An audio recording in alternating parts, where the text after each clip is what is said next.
Alors bonjour à toutes et à tous. Donc effectivement, le mot de la première slide est absolument décisif. Il s'agit donc d'agir et non pas de subir. Donc je vais vous expliquer quel a été effectivement notre axe, notamment au niveau du syndicat des régies Internet que j'ai le plaisir de représenter ce matin. Alors, voilà. Donc déjà, au niveau des enjeux, je pense que dans la salle, on est tous plutôt bien alignés par rapport à ça. C'est vrai qu'aujourd'hui, il y a un axe très important qui est comment, si on devait le résumer, on doit restaurer la confiance et comment, effectivement, on arrive à pouvoir prodiguer au quotidien une publicité responsable, puisque c'est ça, finalement, à la fin de la journée, qui est le contrat que l'on doit passer pour restaurer la confiance. Et derrière cet enjeu de contrat de confiance, il y a évidemment l'enjeu de transparence. Et nous, on a eu un prisme, mais pas que nous et Série, d'une manière générale, c'est intéressant de voir les mouvements de marché, je vais y revenir, on a eu un prisme en termes de réponse qui est de se dire, finalement, l'alliance, la logique de coopétition peut être tout à fait vertueuse par rapport à cette situation. Alors, pourquoi il est important d'agir?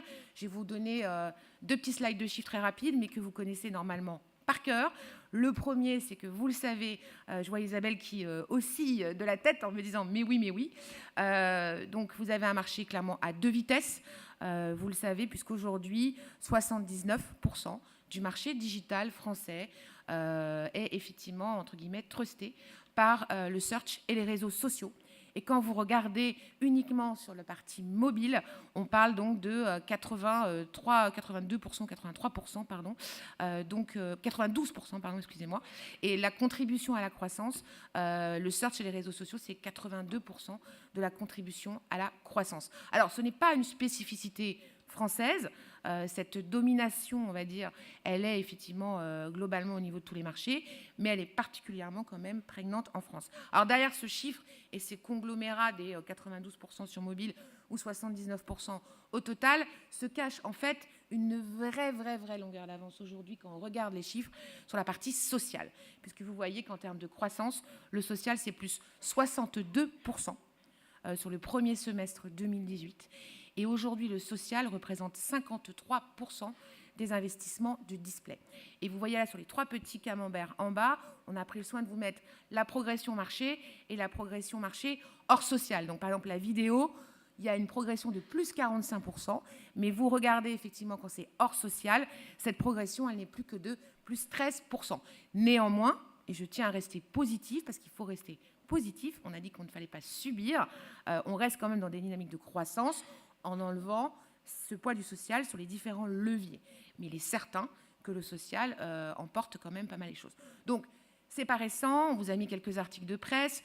Pareil, on sait que vous la lisez tous les jours. Et ce qui domine, c'est d'un côté, effectivement, des annonceurs et des agences, que ce soit au niveau France ou international, et particulièrement des annonceurs, qui se sont exprimés en disant « Attention, il y a un moment où il y a quand même une responsabilité collective de pouvoir effectivement faire en sorte que l'écosystème publicitaire, que ce soit en France ou à l'étranger, soit équilibré et qu'il n'est pas question de rentrer dans une dynamique, une logique plutôt que dynamique de domination ou de dépendance. » Et par ailleurs, il y a un deuxième courant très marqué où tous les jours, effectivement, on se dit, bah voilà, il y a eu tel problème avec Facebook, il y a eu tel piratage de compte, il y a eu telle fake news, il y a eu telle fraude, etc., etc. Donc on est quand même dans quelque chose d'assez schizophrénique, puisque en parallèle, il y a une dénonciation permanente et courante de voilà, attendez, l'écosystème n'est pas fiable et ça ne fonctionne pas bien, et les GAFA sont parfois remis en cause, et en même temps, les investissements ne cessent de progresser. Donc c'est ça qui est assez fascinant. Donc finalement, on continue d'investir sur ce que l'on dénonce. Donc face à ce contexte, ça que je disais, il fallait agir. Il y a eu un certain nombre d'initiatives au niveau international et au niveau national. Je vais m'arrêter plus sur la partie nationale qui nous concerne, avec un certain nombre d'alliances et notamment de mobilisation aussi de l'interprofession. Et donc celle que je représente ce matin, je vais y revenir, c'est la création du label Digital Ad Trust. Mais au niveau des alliances, c'est vrai que le marché français n'est pas moins disant, bien au contraire. Et c'est vrai qu'il y a une dynamique absolument incroyable de se dire, par l'alliance, je vais avoir une taille. Par l'alliance, je vais pouvoir investir dans des moyens, dans des ressources, et ça va me permettre de revenir dans une logique de compétitivité.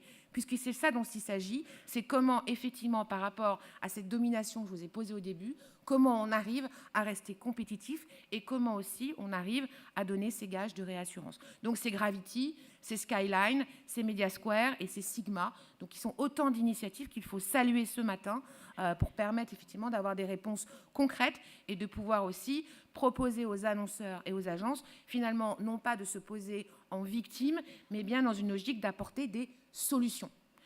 Et derrière ça, il y a aussi des actions communes au niveau de l'interprofession, et notamment au moment du fameux Black Friday en mai dernier, avec l'implémentation du RGPD, où il y a eu, comme vous le savez, un dysfonctionnement et un problème d'interopérabilité avec Google. C'est la première fois que toute l'interprofession s'est mobilisée pour effectivement créer une lettre commune et pouvoir derrière enclencher un dialogue avec Google qui désormais est, on va dire, relativement constant. Et de nouveau, l'idée est de se dire comment on anticipe par le dialogue plutôt que de nouveau se poser derrière en victime ou en censeur parce qu'il n'y a pas eu finalement d'interaction. Donc le label Digital Ad Trust. Alors c'est pas mon initiative, je tiens à saluer Sophie Poncin, qui est l'ancienne présidente du SRI, qui il y a 2 ans, avec l'interprofession, a décidé de monter ce label. Il faut savoir que c'est une initiative qui est une première au niveau des autres initiatives, dans ce sens où on va s'associer, on va créer un label et derrière, on va prendre des tiers de confiance pour pouvoir effectivement démontrer le fait que notre inventaire, notre proposition rentre dans les critères aujourd'hui de brand safety, du UX, de viewability, etc., etc. Et donc, du coup, c'est l'alliance de l'intégralité de l'interprofession avec 2 tiers de confiance qui sont le CESP et la CPM.